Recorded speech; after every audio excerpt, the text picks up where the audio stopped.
coming to third lecture of the chemical equilibrium, we come with first question of this lecture, that is lecture number 3. Give characteristics of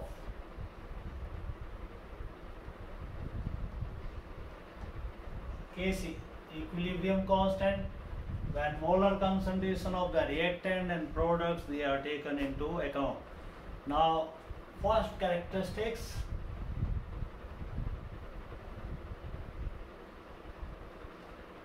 Kc has definite value. It has a definite value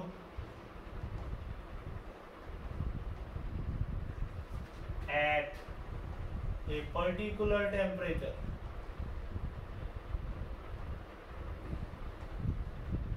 So if the temperature is kept constant, that is not allowed to change. The value of Kc, that will also not change, that will remain same. This is the first characteristics of your physical equilibrium Kc, that the value of Kc does not change with the change of the, you can say, without the change of the temperature. When temperature is not changing, the value of Kc, that will be definite. For example, we have H2 plus I2. The value of Kc, that is 48 at 717 Kelvin.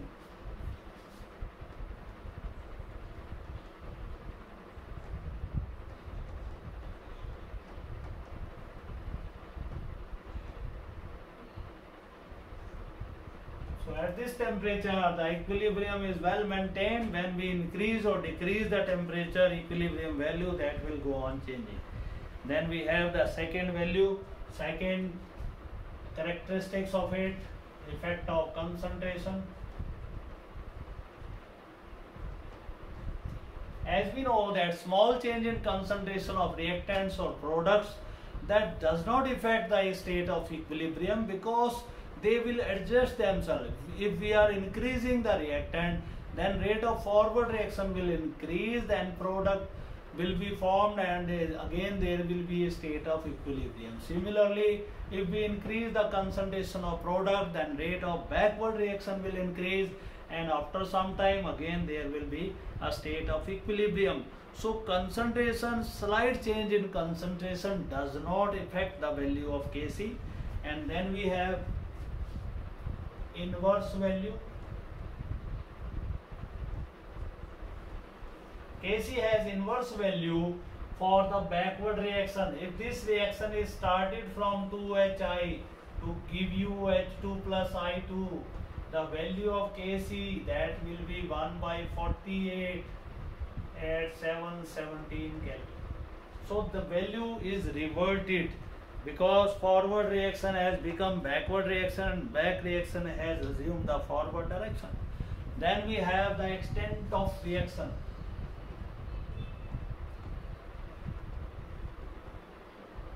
The value of Kc gives us the idea about the extent of forward or backward reaction. If value of Kc is high, it means the forward reaction has proceeded to larger extent before attaining the state of equilibrium. If value of Kc is less, it means the backward reaction has proceeded largely before the attainment of the state of equilibrium. Then we have catalytic effect.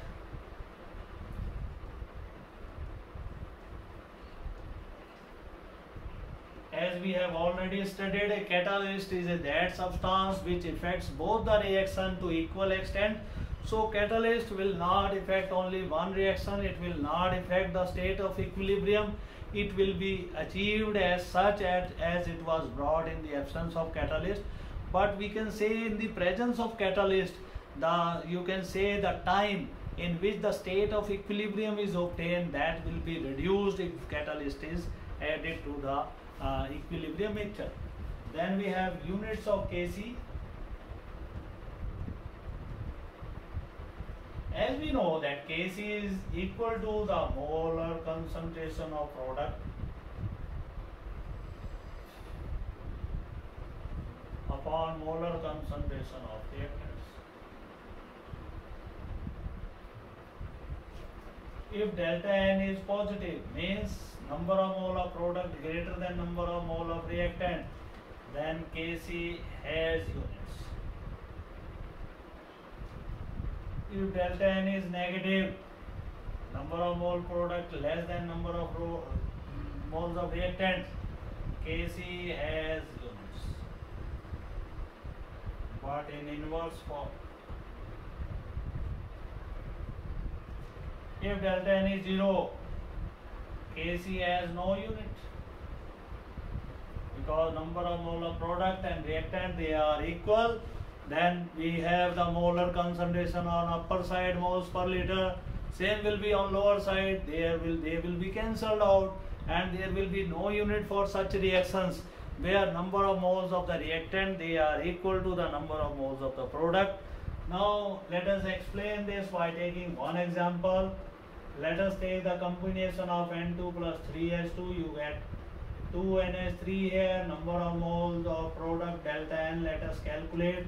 It is number of moles of product minus number of moles of the reactant, we get -2. So we'll be having moles -2 liters here. This will be unit for that.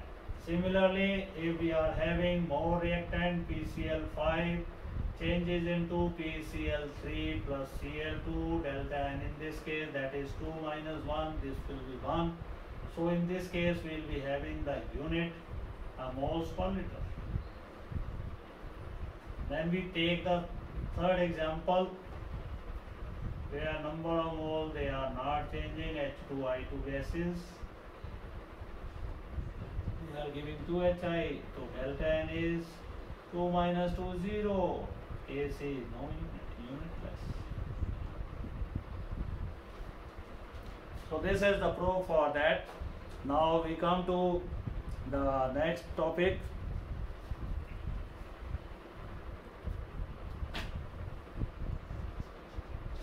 Define LeChatllier's principle and give its application. This is very important question of first part, that is equilibrium 1.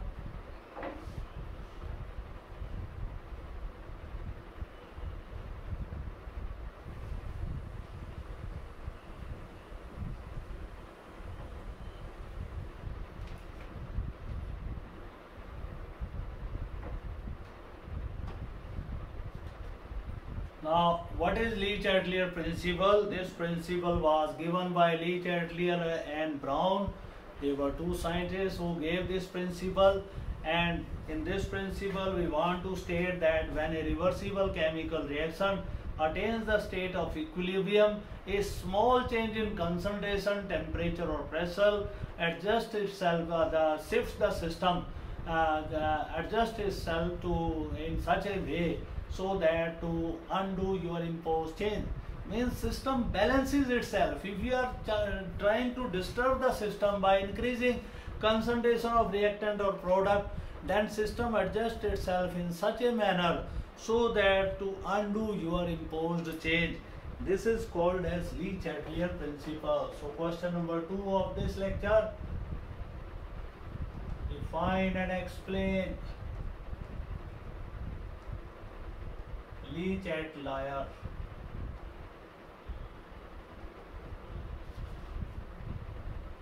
Brown principle.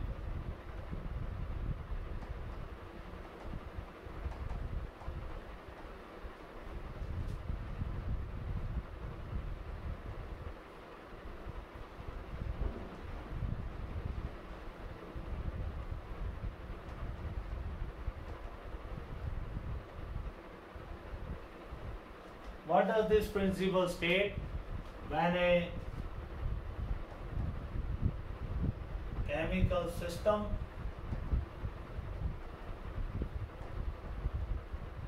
is in the state of equilibrium,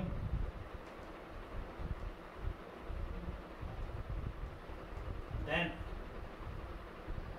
small change in concentration, temperature or pressure above it will not affect equilibrium.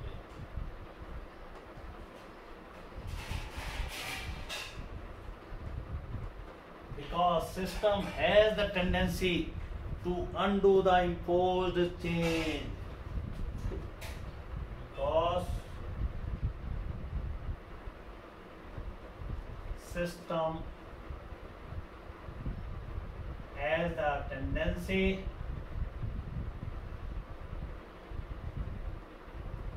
to undo the imposed change.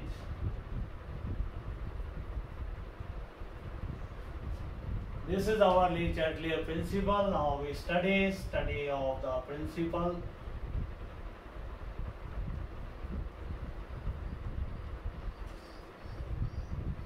First of all, let us study the effect of concentration.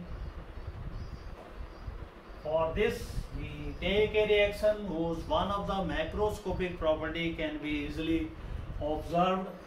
So that reaction is combination of ferric ions, which were pale yellow in nature, with sulfocyanide ion, which were colorless, to give you FeSCN, 2 positive aqueous. These are blood red. So in this equilibrium, if we are increasing the concentration of the reactant, then they will combine more effectively to give the product. The number of effective collision, the number of total collision, they will definitely increase between the reactant molecules and we'll get more product. Similarly, if we increase the concentration of ferric sulfocyanide ion, then rate of backward reaction will increase and we'll get the color discharge. The blood red color will start fading up if we add the product. So our conclusion from this will be, if we increase concentration of reactants, then rate of forward reaction will increase and vice versa. If we increase the concentration of product, then rate of backward reaction will increase. So this is the general conclusion for LeChatllier's principle. If you are slightly increasing the concentration of the reactants, then rate of forward reaction will increase. On the other hand, if concentration of product is increased, then rate of backward reaction will increase. Then we have effect of temperature.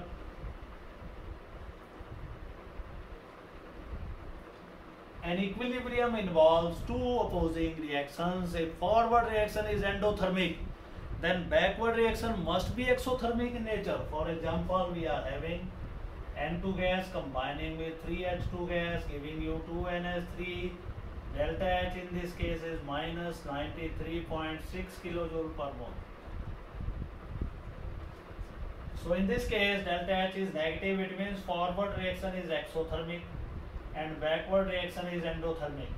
Our prime aim is to increase the rate of forward reaction. If we want to increase the rate of forward reaction to get more product, then temperature should be low. So if forward reaction is exothermic, then temperature should be low to get more product.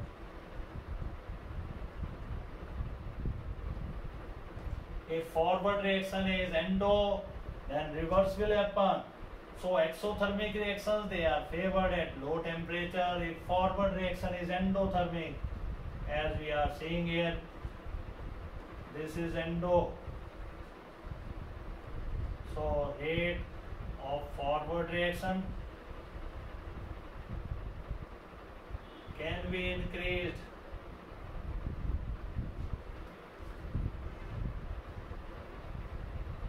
by increasing temperature.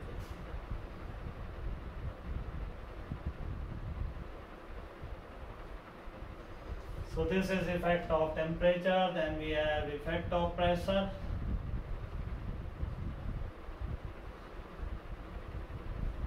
Pressure has no effect on those gaseous reactions where number of moles of reactant, they are equal to the number of moles of product. But in case of the reactions where number of moles are changing, for example, we take this reaction, here NP is less than NR and delta N in this case will be negative. So these reactions can be favored at high pressure.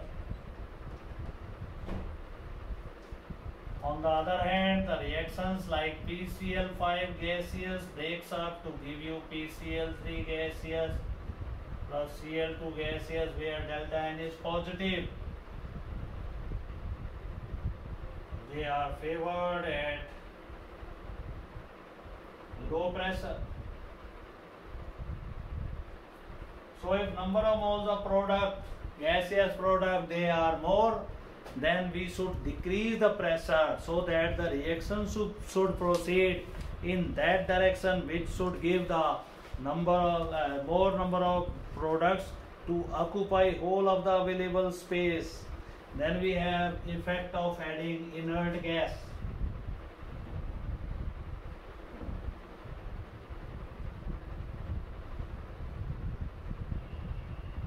Inert gas, you know, it does not react with reactant or product both. It does not react at all. So when inert gas is not reacting, if we are adding inert gas at constant volume, then gas will partly adjust with the reactant, partly it will adjust with the product. But if we are adding inert gas at constant pressure, so addition of inert gas will definitely try to increase the pressure of the system. And pressure of the system, when increase the space in the vessel, that will also increase. Then reaction will go to that direction which is producing more number of moles. So in this case, if we are adding the gas at constant volume, there is no effect. At constant pressure, then backward reaction will increase. In this case, at constant pressure, the rate of forward reaction will increase. So this is the addition of inert gas, how it affects the equilibrium. That we have the fifth factor, that is catalyst. As we have already discussed, that catalyst does not affect the state of equilibrium. It only reduces the time in which the state of equilibrium is obtained. This state can be easily obtained in the presence of catalyst. The state of equilibrium that can be easily brought in the presence of catalyst. So now we discuss another reaction, discuss the LeChatllier's principle.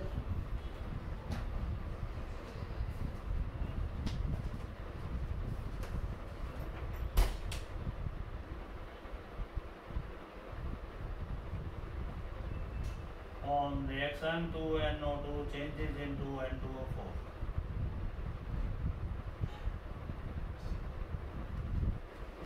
So how the different factors they affect here? It is a exothermic reaction, delta H is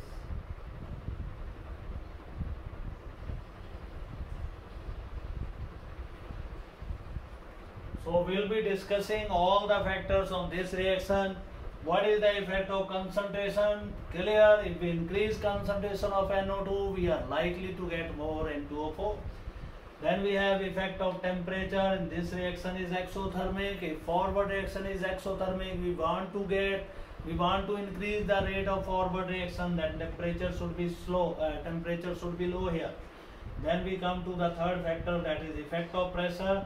Number of moles of the product, they are less. It means high pressure will favor the formation of less number of reactants.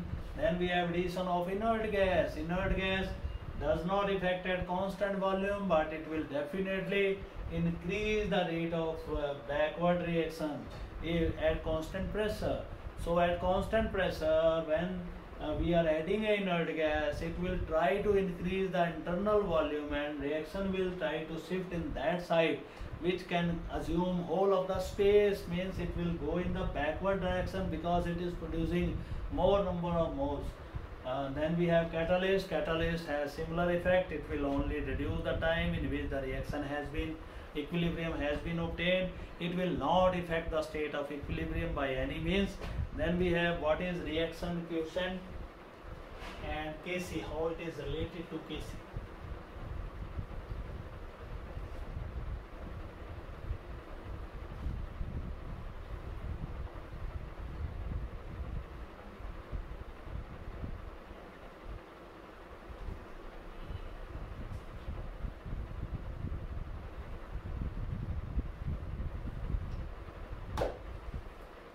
Question number 4 is define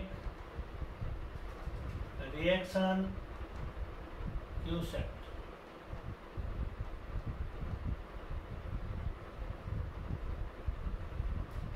That is QC.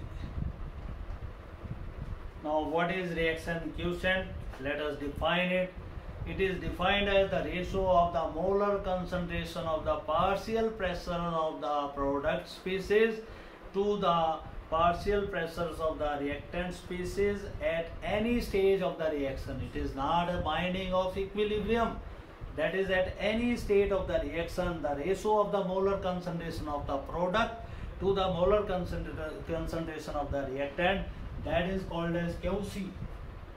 If A moles of A combining with B moles of B to give you C moles of C, D moles of D, then reaction QC and QC or Kc, that will be equal to C raised to power small c, D raised to power small d, A raised to power small a, B raised to power small b.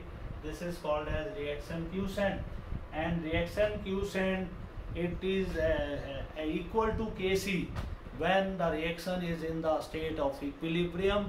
If QC is greater than Kc, it means the forward reaction proceeded maximum and we have more concentration of reactant in the reaction vessel as compared to that of product. Similarly, if QC is less than Kc, then we can say we have more concentration of the reactant before the state of equilibrium. It means backward reaction has proceeded to larger extent before the state of equilibrium. Then we have what is the relationship between Kc and your free energy change of the reaction. Then we give delta G. What is the relationship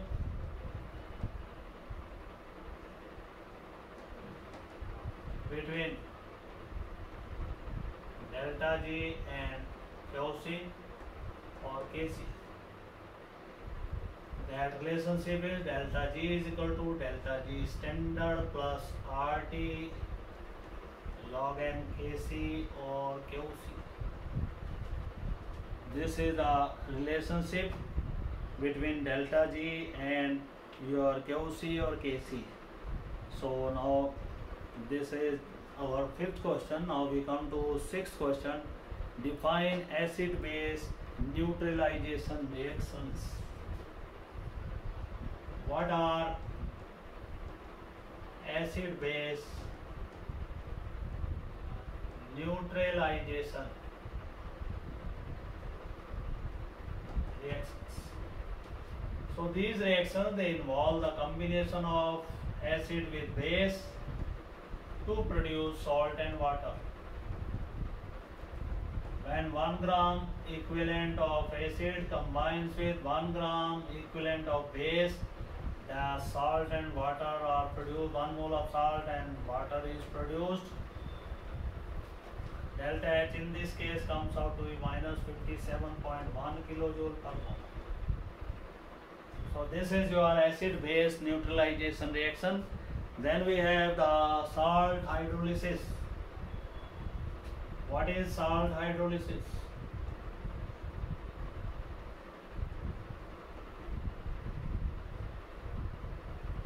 It is the combination of salt with water to produce acidic, basic or neutral solutions. If salt combines with water, it is just opposite to neutralization, it will give you acid and base. If acid is strong, solution will be acidic. If base is strong, solution will be basic. If they both have equal strength, both are weak or both are strong, then it will be a neutral solution. We have some salt, copper sulfate. It is a salt of weak base and strong acid salt. So solutions of such salts are acidic because its acidic counterpart was strong and pH will be less than 7.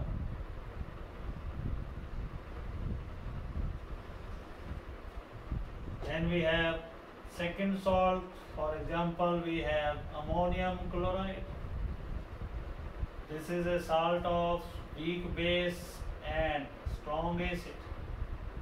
Similarly, we have similar salt is there. We have sodium acetate, weak acid, strong base salt. Then solution of such salts are basic. pH is more than 7 in this case. Then we have the solution of weak acid with weak base. Weak acid, acetic acid, weak base, ammonium hydroxide. Now this solution will be neutral and pH that will remain 7 here. Then we have fifth salt of strong base and strong acid. Again solution is neutral, pH will be 7. So this is salt hydrolysis, and hydrolysis of salt produces acidic, basic or neutral solutions. Then we have another question, what are polybasic acids or what are polyacidic base? Polybasic acids or polyacidic base. We have question number 8. Define polybasic acids. The acids which have more than one ionizable proton, H3PO4, H2SO4, H2SO3, H2CO3, they have more than one proton, ionizable proton. Then we have polyacidic bases which have more than one OH, ionizable OH. MgOH twice, it is diacidic base. AlOH thrice, it is triacidic base. And we have sodium hydroxide, this is monobasic. So we have calcium hydroxide, it is polyacidic base, produces two OH negative ions. Then why gas fizzes out of the cold drink bottle as soon as its seal is opened? Why gas fizzes out at high pressure when its cork is open?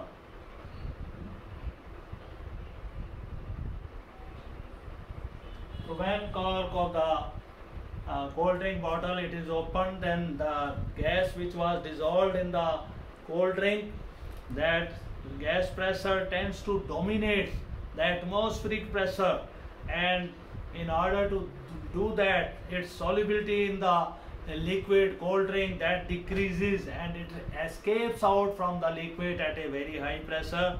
This is called as fizzing out of the gas, dissolved gas from the cold drink bottle. Now what is the effect of change of volume on the gaseous reaction in the state of equilibrium? Now what is the effect of volume? If we are having the volume is, we know according to Boyle's law, at constant temperature V is inversely proportional to pressure. So when V is inversely proportional to pressure, if number of moles of the product they are more, then volume of the gas should be decreased to volume of the container. We know V is inversely proportional to P, therefore effect of volume would be reverse that of pressure.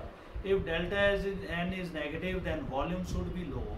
If delta N is positive, then volume of the container should be high. And delta N is 0, there is no effect of change in volume. Now how would the dissolution of ammonium chloride and sodium chloride that will be affected by temperature? As we know, sodium chloride, ammonium chloride, potassium chloride, all of these salts, they dissolve endothermically. So in order to increase the rate of dissolution of these salts in the liquid, we should increase the temperature of such solution. They will definitely dissolve at a very fast pace. So this is all about our part 1 of the equilibrium unit, that is equilibrium 1. In next lecture, lecture number 4, we'll be discussing the part 2 of this unit, that is equilibrium 2. Thank you very much.